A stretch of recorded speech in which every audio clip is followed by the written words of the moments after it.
Stéphane, l'armée israélienne aurait donc encore intercepté les missiles venant d'Iran ce matin.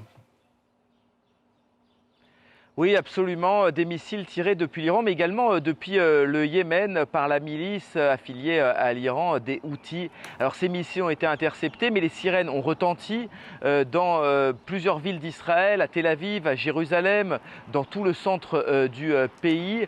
Pour l'instant, on ne déplore pas de blessés. Certaines informations font état tout de même d'un blessé grave par des débris, mais pour l'instant, on n'en sait pas plus. Ce qui est certain, c'est qu'il s'agit d'une vraie montée de tension, vous le disiez, parce que depuis 2 mois, depuis cette trêve conclue par Donald Trump avec l'Iran, il n'y avait pas eu de tirs depuis l'Iran sur le territoire israélien. Ces tirs, ils font suite à une opération nocturne, des raids israéliens nocturnes, vraisemblablement menés par l'aviation israélienne sur des villes iraniennes. Les médias israéliens font état d'une centrale pétrochimique touchée. Alors aujourd'hui, ici en Israël, le gouvernement a pris des mesures préventives. Toutes les écoles sont fermées, elles n'ouvriront pas. Les autorités appellent à éviter les rassemblements, appellent aussi à se tenir systématiquement à proximité d'un abri. En revanche, l'aéroport de Tel Aviv, dont on avait envisagé la fermeture, après une brève interruption durant les tirs de missiles, il a été rouvert et il fonctionne à nouveau normalement. Après la première salve de missiles iraniens plus tôt dans la nuit, Donald Trump avait recommandé à Benyamin Netanyahou de ne pas riposter. Et il l'a répété d'ailleurs dans les médias américains. Et pourtant, le Premier ministre israélien n'a pas suivi ces recommandations. C'est un défi à Donald Trump, c'est une rupture entre les deux hommes ?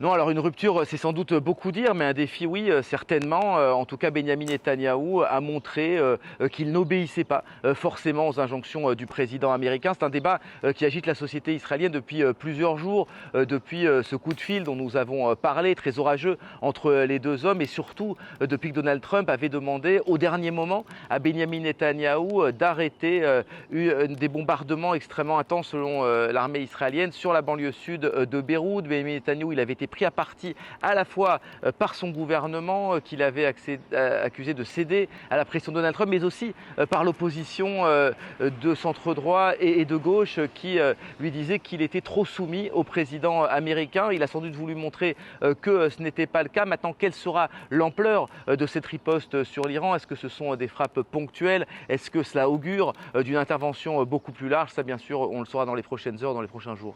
On suivra cela. Stéphane Amar en direct depuis Jérusalem.